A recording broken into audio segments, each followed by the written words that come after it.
to be recorded, then please leave.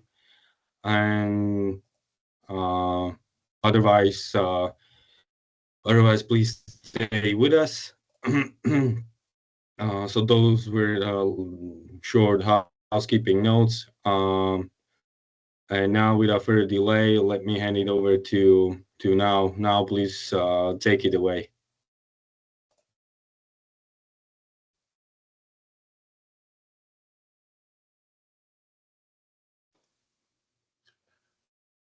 Hi all, thank you CFA Society Slovakia for the invitation. I hope you find Argentina interesting.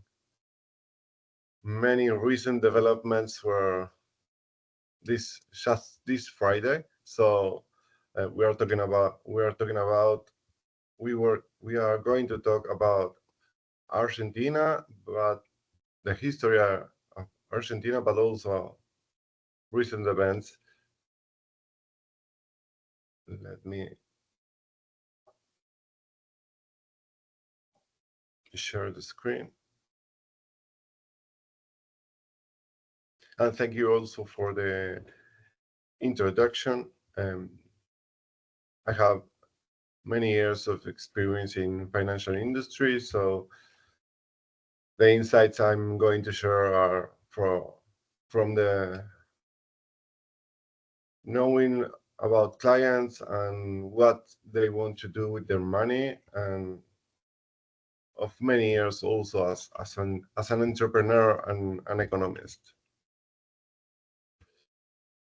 First, we need to know who is Argentina. Perhaps for most Europeans, Argentina is in South America, too far away, and they don't know much about it. We are the 8th largest country in the world. That's really important because all the natural resources that the country has to make Argentina great again, as we say right now, because we were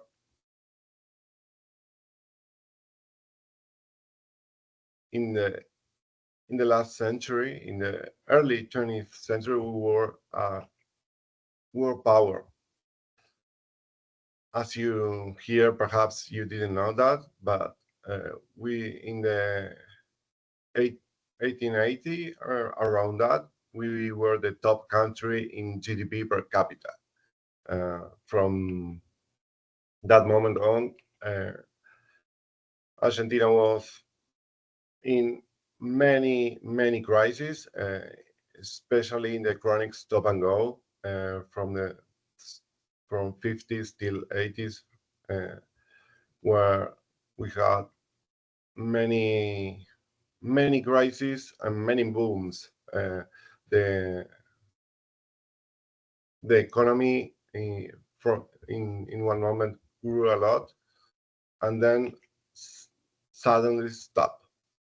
It was like a crisis for commercial payments, for not enough money, different or military coups, including there was many crises. Afterwards, in the 80s, we have a couple of years of stabilization and then hyperinflation. Not that much ago, perhaps you heard about the crisis in 2001. That was really tough. There was social chaos, totally social chaos. I was young, but I remember. And we had 5 presidents in 2 weeks. That was also a political mess, and many things were out of the ordinary. That led to the to the Kirchnerism phase, where at the beginning it was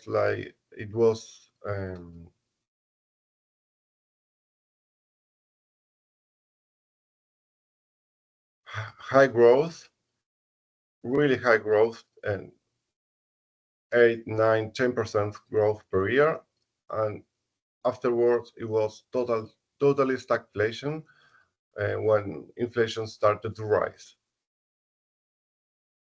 When Macri won the elections in 2015, the country seemed to recover and to start a new path for growing, but once again,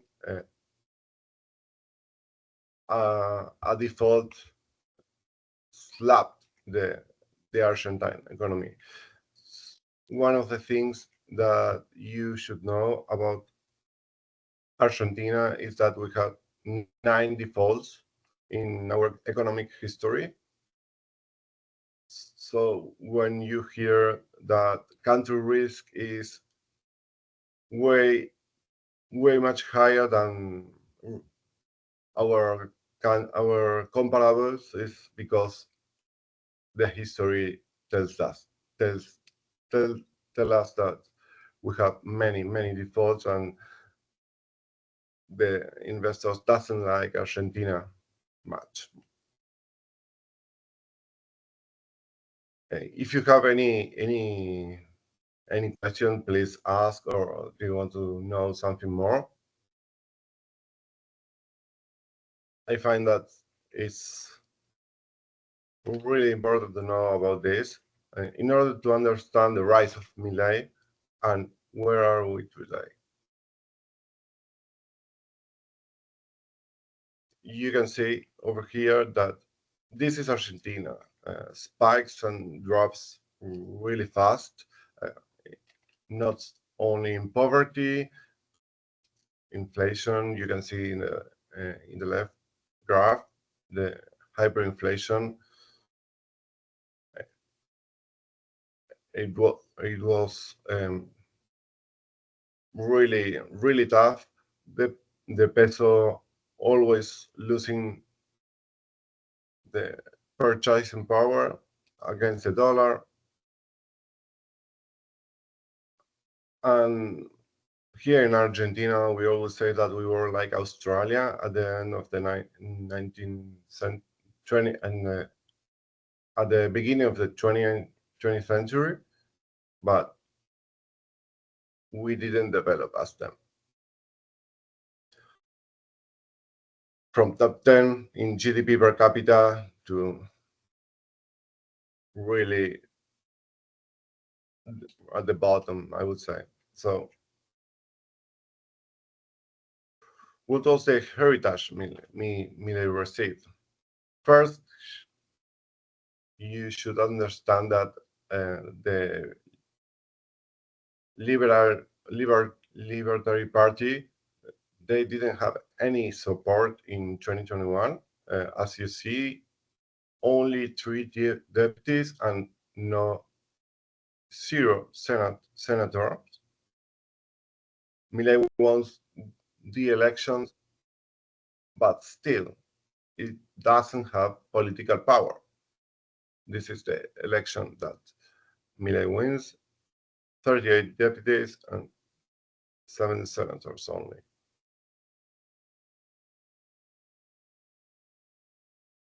It's hard to explain how we didn't explode. We were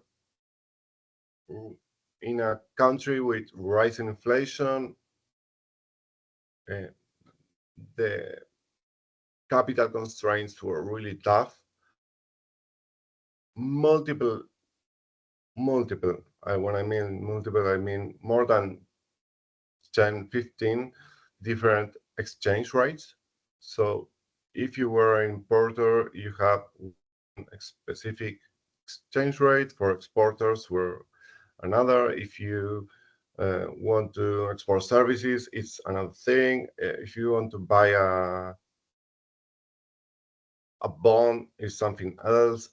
If you want to go to, if you wanted to go to tourism to Europe, to Slovakia, okay, you had another exchange rate. So it was really a mess to understand what the currency value really was. Yes. The total deficit of central bank plus treasury was of 15%, and it was chaos, I would say. One of the things that that shows that is the country risk was above 2,300 basis points. Yes, so this was what Milei received. So when we hear the heritage of Argentina and try to understand Milei, it's because the country was about to explode, but we didn't, and that was the main thing. Milei came with a non-gradualist stabilization plan. He turned the country upside down in just 1 month. Nobody thought that was possible. It was like, okay, we're going to hyperinflation again. But with several measures that he took in the first month, the official exchange rate more than doubled. But the pass-through, it wasn't so high. So that was one of the things that helped him a lot to make the macroeconomics more sustainable for the upcoming month. And of course, the chainsaw, the fiscal shock. What did you hear about the fiscal shock? What I want to know how much you know about this, about the first measures that Milei took. What did they say in Slovakia and in Europe about the first measures of Milei? Someone just very little. Cutting the number of ministers from 18 to 8 or something like that.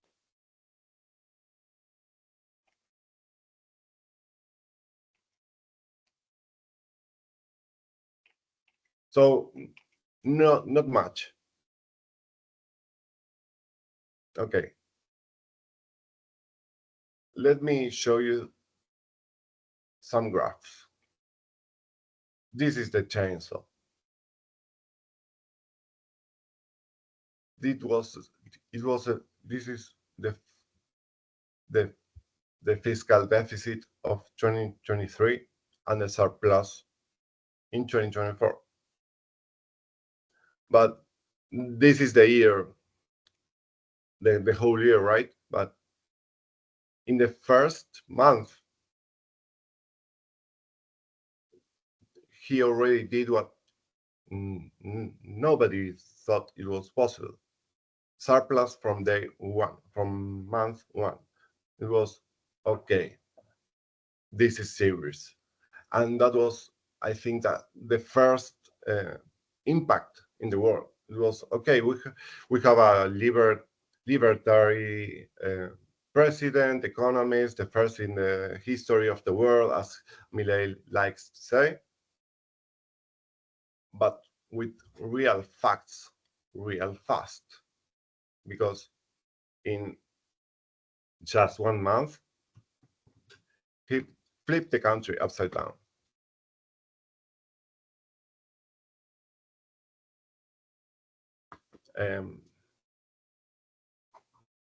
Inflation at the beginning it was really hard because as the official exchange rate more than doubled, the pass-through, it wasn't that hard, but it was 25% only in December. This is the interannual inflation. As you see, it's really high till December 24, because in December 23 it was the first spike. But he avoided the hyperinflation. A hyperinflation, as we say here in Argentina, not as we learn in the CFA. It was about 3 digits, and now we are going to low 2 digits in really fast time. Poverty also was rising, and more than half the country was poor because of the first measures, the devaluation, the chainsaw, but the macroeconomic stability led to a high recovery of the wages, and that led to less poverty. Also, the country was in recession, and stagflation, as we saw earlier. With the deregulation package, the zero monetary financing rule, this is also really important because, as we saw in the Kirchnerism phase, it was common that the central bank gave the treasury money for nothing, and this money went to finance the deficit, the fiscal deficit. So the country was in stagflation more than a decade without growing. The last 2 years were really tough, and then Milei appeared, and the estimations right now are that we are growing between 6 and 7% per year, yearly. Sorry.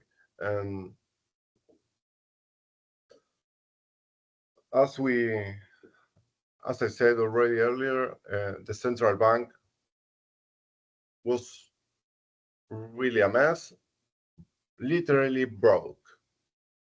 When I mean literally broke, it's because the net reserves were negative. Yes, this is the central bank. These are the reserves, and I don't know how to explain this, but if central bank always finance the treasury, but the treasury doesn't give the money back, okay, you are going to drain the reserves of the country and literally break it. I don't know if this part of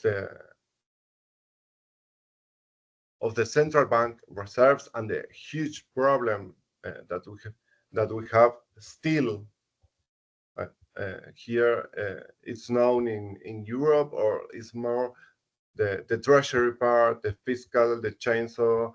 Did you know that the central bank was broke?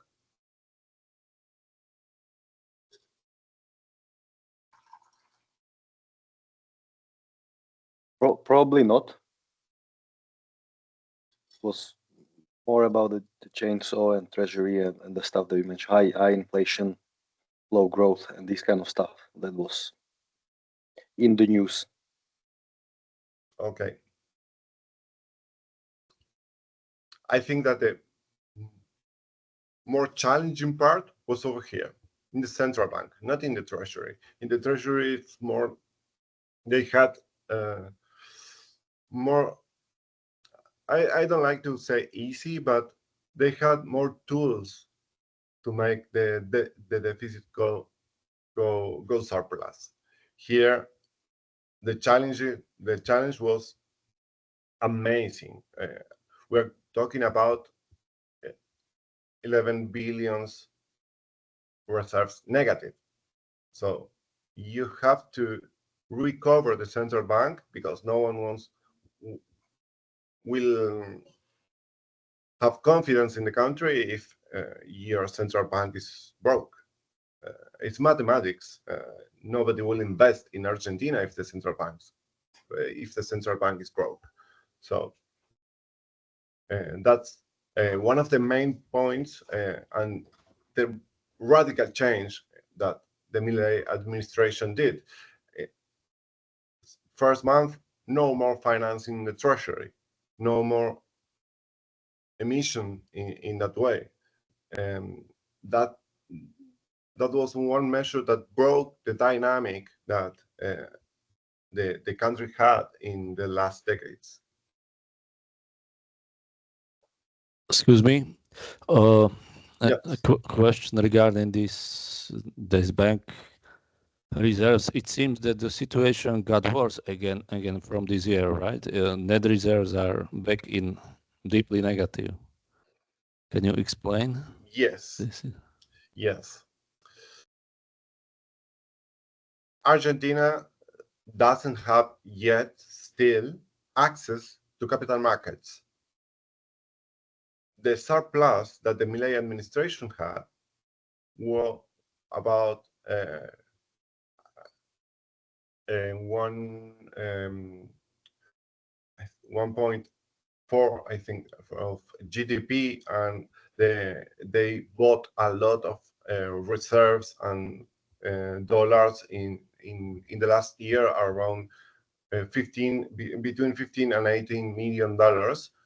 They use this money to pay debt. Yes, so all the dollars the central bank bought went to pay debt. So that's also one of the things that the Milei administration said from day one: we are going to pay our debt, and they did, and they're going to pay our debt. So perhaps at the first moment you see like, okay, this is a huge recovery, but then okay, they had to pay debt, not only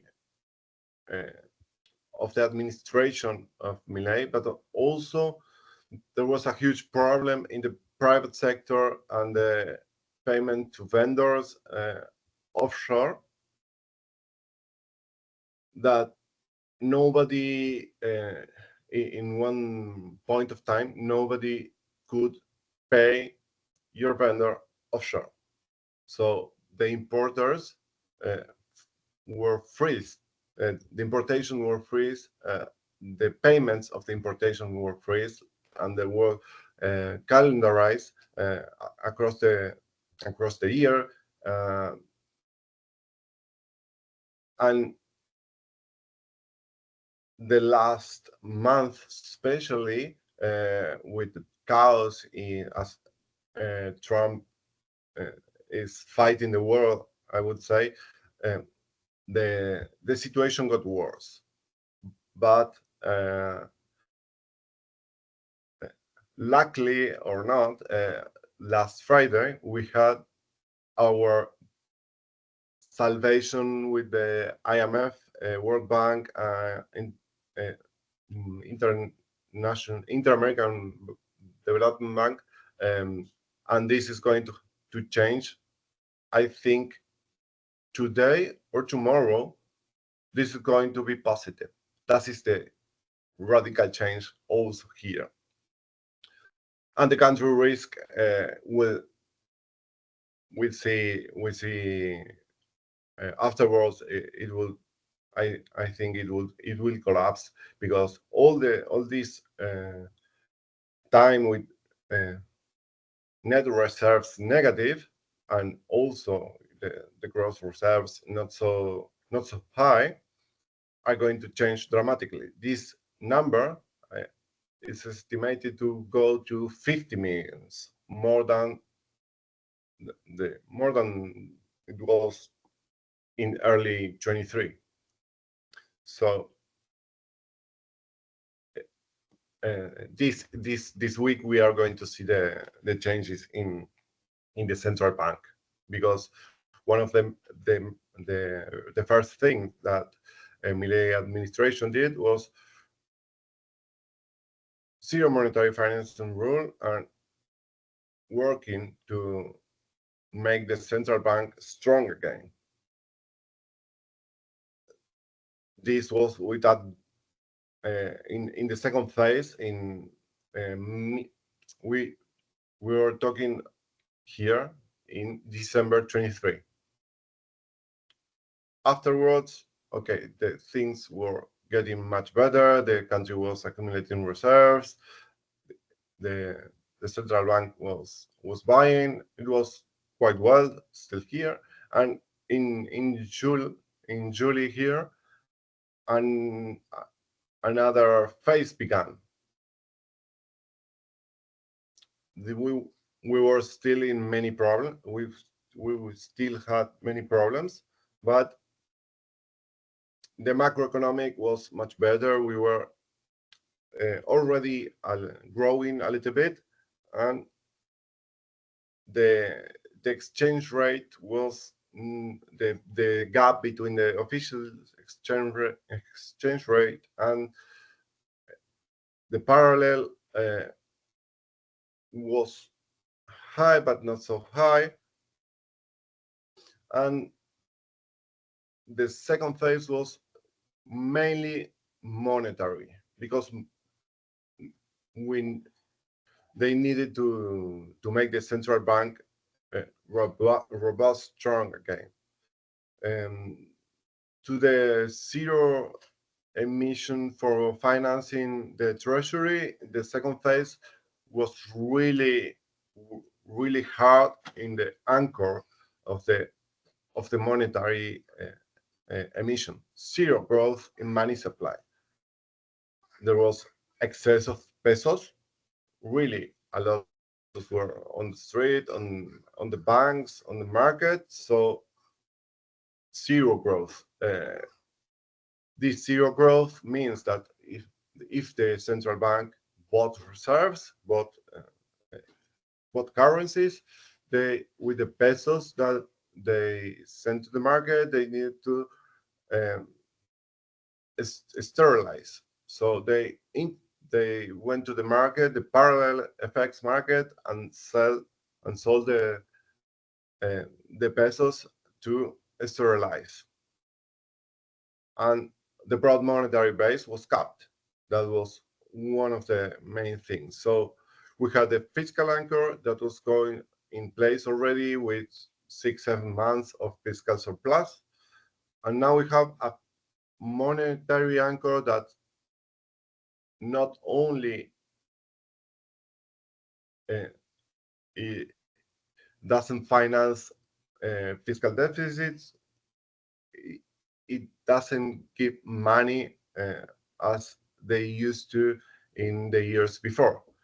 And one of them, I would say, genius things is that they did aggressive cuts in the monetary policy rate. If you remember here,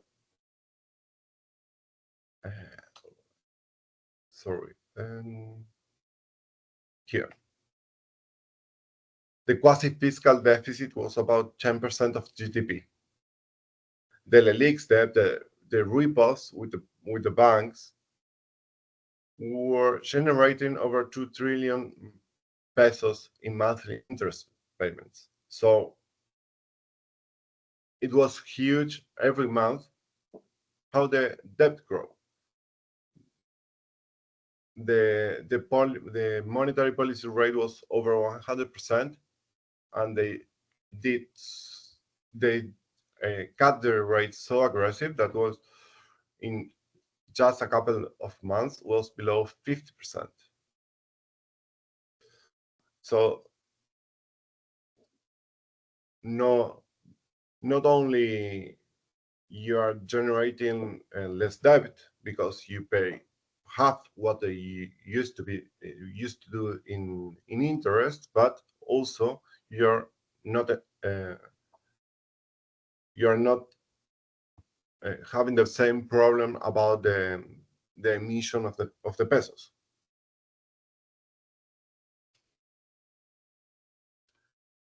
Let's see. Also, one of the things that they did in this phase. This is the repos with the banks. Yes, they literally destroyed them, and they send it to the treasury.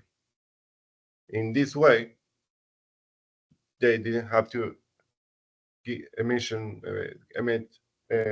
pesos to pay the debt because there was no debt. They literally killed the repos over here. I don't know if you knew about this. It's one of the main things that happened last year and was like really complex financial engineering. Okay, I think that was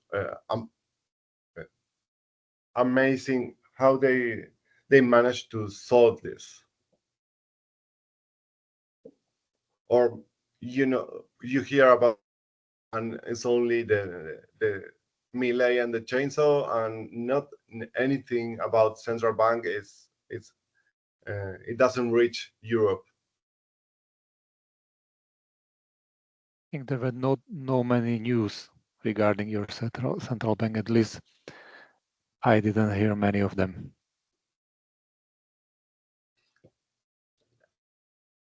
Anyone hear anything? Because this was huge, really. Just look at this. It was more than 20 years with repos growing, with repos and letters of debt letters, short term growing, and literally went to zero. I think one of the main reasons that Milei is so well known worldwide is because they did what no one, I think, thought possible. But that's the economic team that we have right now. That's really, really good. This was the cap of the broad monetary base. And I said was because on Friday we entered the third phase. This is new, so we are going to see in a couple of hours what happens with this. I really don't know the exchange rate right now because we are going to float between bonds. I think the exchange rate will go to 1,200, 1,200 or about that. Nowadays is in below 1,100. This is possible, the lifting of the foreign exchange control, because they achieve agreements with the IMF World Bank and Inter-American Development Bank for more than 28 billions. Yes, this is much more than the money, much more money than the market expected. As I'm an optimist about Argentina, about the world in general, but this number was not even close of what I thought. I thought, okay, perhaps they achieved to reach 15 billions. So I think that the recapitalization of the central bank's balance sheet is going to be much faster, and the recovery of the economy will be also much faster because they lifted the foreign exchange controls. With these exchange controls, the foreign exchange controls, all the economy was growing, but the investors looked about Argentina and okay, but they have capital constraints. I don't want to invest my money over there because I don't know when I'm going to have it back, or if I will have that possibility. Okay, now this is going to be better, but it's not 100% lifted. This is Argentina. Nothing is straightforward and simple. So although the loosening of the exchange rate and loosening of the monetary anchors are going to help lift the exchange control 100%, it will take some time. I'm saying that the capital controls are not lifted 100% because to the companies it's not so easy. They have like perhaps years of dividends that were constraints in Argentina, and these dividends are estimated about between 7 and 15 billions, and this is going to take some time. It will issue a new BOPREAL that's a central bank bond that it was designed especially for solving money that need to go abroad. This new phase has, I think, two main things. One is the floating exchange rate between pre-established bands, that the higher band will crawl to the 1%, and the lower band will crawl to -1%. So the bands are going wider, following the Israel case of decades before. But to grow and to make better decisions in the central bank, they lifted a little bit the monetary anchor. Emission is now possible. This is from my perspective, a really good decision to be able to remonetize the economy if you are going to grow, and also in between the bands, the central bank can sell or buy foreign currency, and it will have much more instruments to manage not only monetary liquidity, but also the reserves. Okay, if the peso has had too much appreciation, perhaps the central bank starts to buy the dollars, and it has much more flexibility in the whole economic package that they design. And the chainsaw and the fiscal surplus is going to be even higher, 1.6% GDP. This is huge. The money they achieve with the international organisms. This is how the exchange rate was going the last here the parallel exchange rate, the official exchange rate, and what's going to happen next. As you see over here, the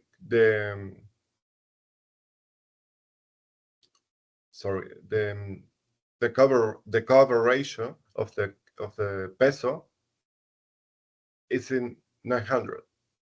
It's below the lower limit of the band. So the central bank has a lot of reserves and a lot of dollars for each peso.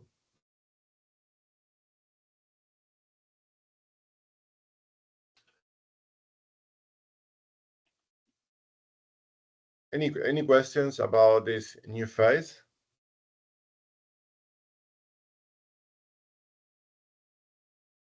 May I ask you a question? It's not necessarily to the new phase, but rather in general. What's the perception of the society of all these changes? You mentioned some couple of minutes ago, several slides ago, also like extending the probation periods, limiting some strike rights, and this kind of stuff that have direct influence on the society. So I'm just wondering how they see it. Yes, perfect. Okay. The voters, the society, yeah. What did that change? That was the main thing that Milei did. Milei in campaign for presidency, he was saying, I'm going to cut the spending. I'm going to solve the macroeconomic. And he did. So to the first shock of the devaluation of the currency, to the chainsaw and the growing inflation, that was really amazingly quick. It was only like 2-3 months of uncertainty, and then all the economic measures started to take place, and 1 year later, the macroeconomic, mainly the exchange rate, the commercial surplus with the commercial surplus, fiscal surplus, growing economy. It was many things that they solved and resolved. So the socially not so well. How to explain it? No. Normally, spending cut spending is not well for the society, or the society didn't see it much well here in Argentina. But this time it was okay. We are tired about not growing, about a country that doesn't go anywhere. So they support Milei and the presidency with more than half approbation rate till today. That's uncharted territory for us. Nobody did that, had this approval, especially in the middle of the crisis. So although some people doesn't like Milei, it's always like that. It has more than half approval rate till now. That's really surprising, I would say. So in general, you would say people are happy with the step he's taking. Yes, more than happy, I would say. They have more money.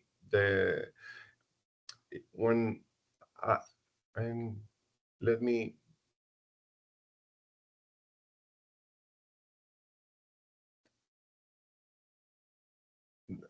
there are a lot of things behind this poverty chart over here. In 2023, I think that normal wage in Argentina was about $300 per month. In less than a year, it's more than $1,000 per month. More than triple in dollars, the wages. Although the country is perhaps more than triple the cost in dollars, but the sensation is that the money in the people's money is purchasing more things than before. Thank you. Any other question?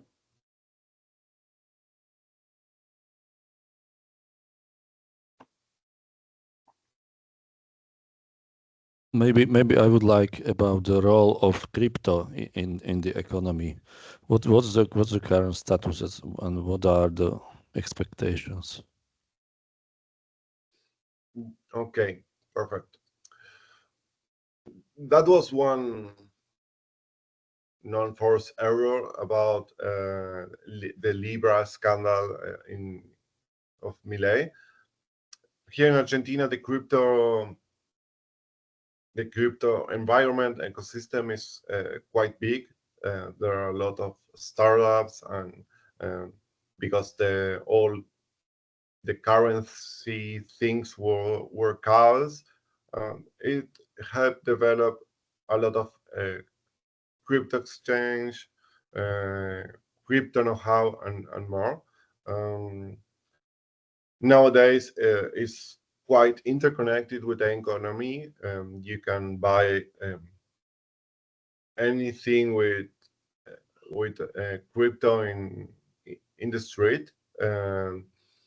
And for the Libra scandal, also I think the last week or the week before, the Congress is going to study what happened and who were involved. I don't know if that was, I mean, I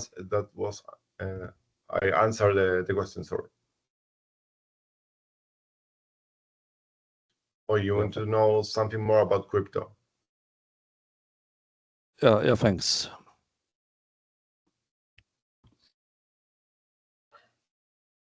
Challenges and risk ahead. This was every day for us with multiple exchange. And this is only a couple of them. That's not all. Today, or perhaps, today, tomorrow, this is going to disappear. We are going to have one exchange rate. I already forgot what was living like that 6 years with these crazy things of multiple exchange rates. But still, the country needs basic things. After years and decades of not growing, the roads in the field, in the agriculture sector, for example, that fuels the economy with a lot, it's one of the main things here, are devastated, are broken. We don't have ports, we don't have gas pipelines, or we have, but not the necessary to really grow. So that's really 101 to really grow, is to invest in infrastructure. And the RIGI over here is the law for big investments, more than $200 million. It's going to help this a lot. I will show you afterwards a little bit about radio. I already also showed that the government doesn't have much political power in the Congress, but we are months away of the elections, and this could be really a game changer, because when they took office, some people were saying, okay, they're going to have almost any power in Congress, so the bills aren't going to pass. The bill passed. They really did an amazing job in Congress, because no one thought they were going to have any power, but they did. They did politics, and they managed to pass the bills. And we are still away of capital markets, so the country risk collapse is necessary to the country to grow and roll over the debt. That's also basic, I would say. I don't know how many countries in the world right now are not roll over in their debt. It's crazy, but in Argentina we're still there. One of the main risks I see is the Dutch disease. Why I'm telling this? Because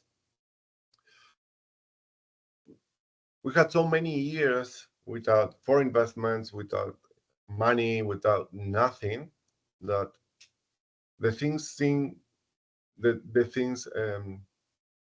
are going so well right now, and the people are looking at Argentina as, okay, I want to invest in this country with this new policy that's going so well. But if there were things like that, and the money inflows are so big as I think it will be, the currency, the peso, will be too strong. And it will be too strong with the wages, with the prices of the economy, or still the taxes, that they don't they can catch up with these inflows. All these things, of course, are in the globalized world. If United States and China enter the trade war, okay, the risk off for Argentina, we are high beta, and that can go really bad, especially if the oil prices are down, because we now have vaca muerta, and if the prices of the oil go down, vaca muerta and all the developments that the country is dreaming about can go nowhere. So these are the main risk I see right now.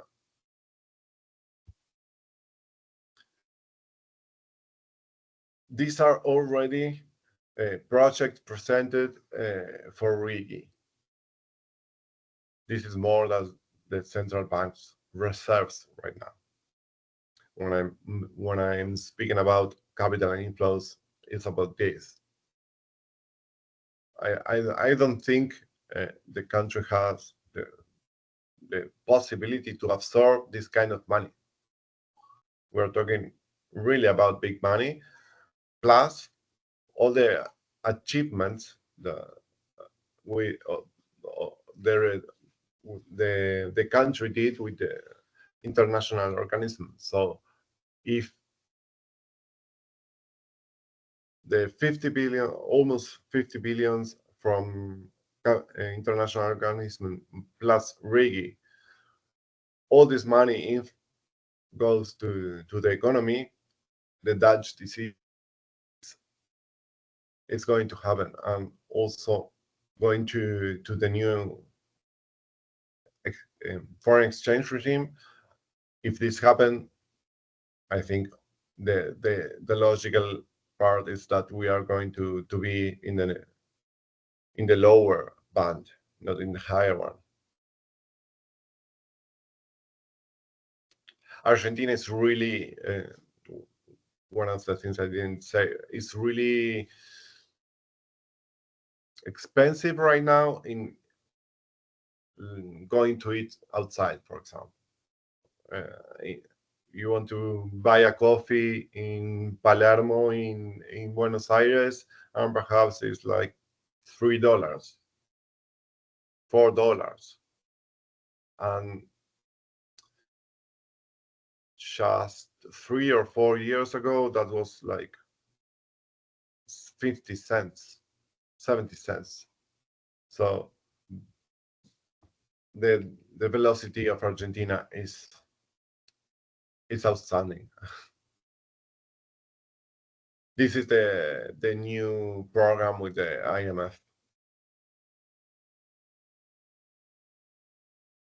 So Argentina is bipolar. We succeed and the macro will explode, or the social unrest will grow and the policies will see a reversal. So I don't see that this in the next years like something now neutral. No, the neutral part in Argentina normally doesn't stand. So we grow like 6, 7, 8% per year, or we are going to social unrest, chaos, crisis again. The RIGI, as I said, I think it can be a game changer for the infrastructure and the grow ahead. This is the energy trade balance that Argentina could reach. We are talking about more than $25 billion for 2030. And as you see, it has nothing to do with the prior history of Argentina. This is vaca muerta, only vaca muerta, mainly vaca muerta.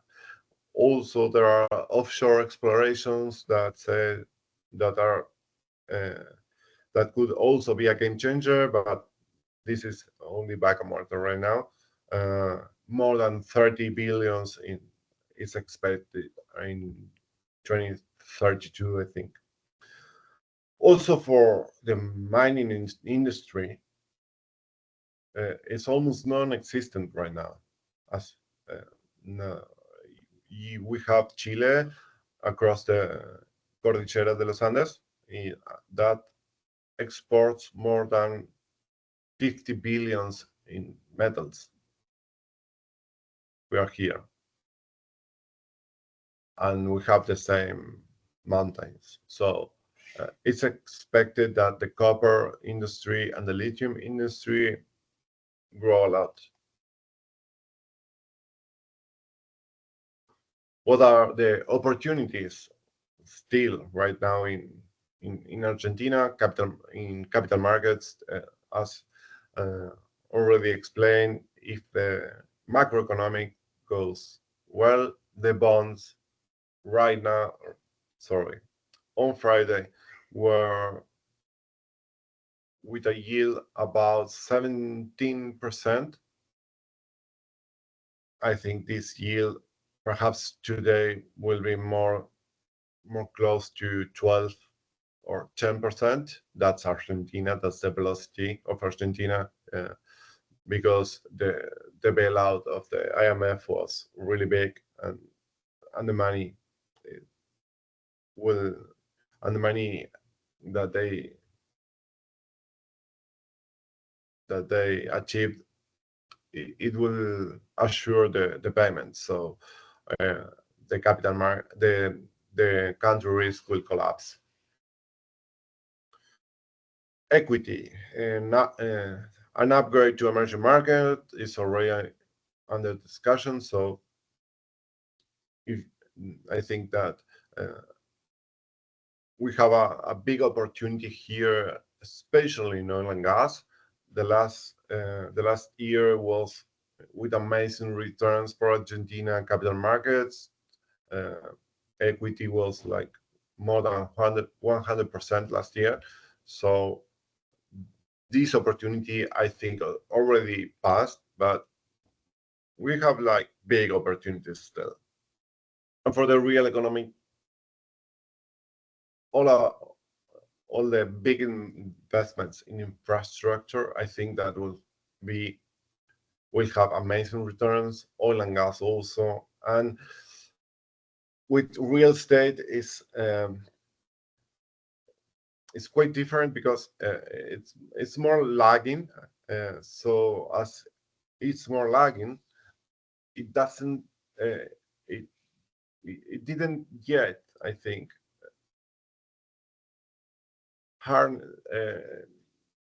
took the macroeconomics that we have now in price. So I think that perhaps in the next 5-10 years, real estate properties will more than double or triple their price. This is a bold scenario, of course. And for the agribusiness, Argentina is an agricultural country. So if the macroeconomics goes well, the infrastructure goes well, it could also be a game changer after many decades that agribusiness was not so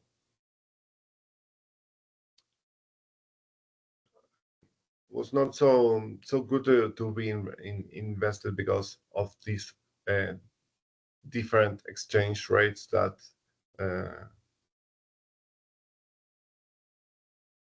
affected the yield of the sector.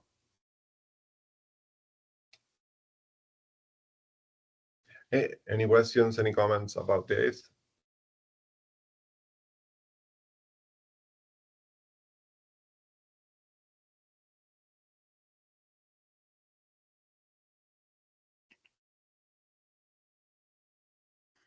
Are we open now? Are we can I open the Q&A if there are any questions?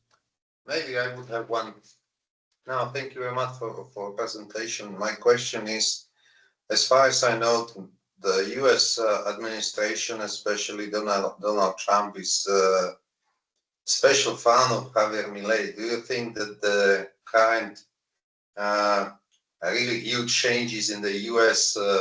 foreign economic policy are motivated by what was happening in Argentina or not? In the Trump administration, they had the DOGE ministry. This is a copy of the Ministerio de Desregulación over here. So we had it's funny to think about that, but United States are copying things of the administration of Javier Milei. That for one part, and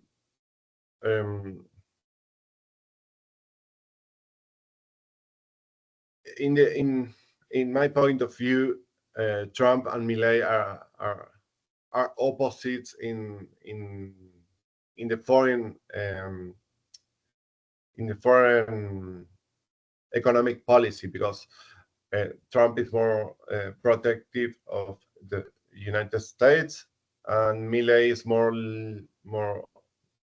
libertarian, more open in foreign economic policy.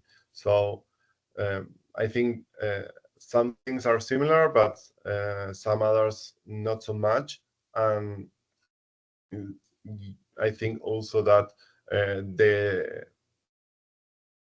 as Trump is fond of Milei, I think that this could be a benefit for Argentina. Understood. Thank you very much for your answer.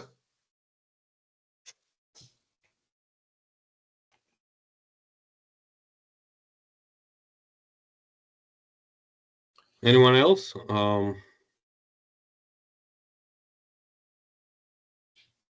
If there are no more questions,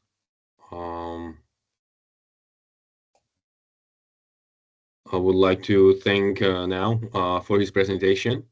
Thanks to everyone joining or listening to us on YouTube and LinkedIn. If you liked our video, please leave us a comment or click the like button. This is it for today, and I'm looking forward to seeing you in our next videos. Okay. Bye. Thank you very much. If you want to get updates from Argentina, you can scan the QR. So this is ArgenGrowth is what I write every Sunday. So if you want to stay informed and staying also in touch, here are my contacts. Thank you very much. Thank you. Bye-bye. Thank you. Bye. Bye.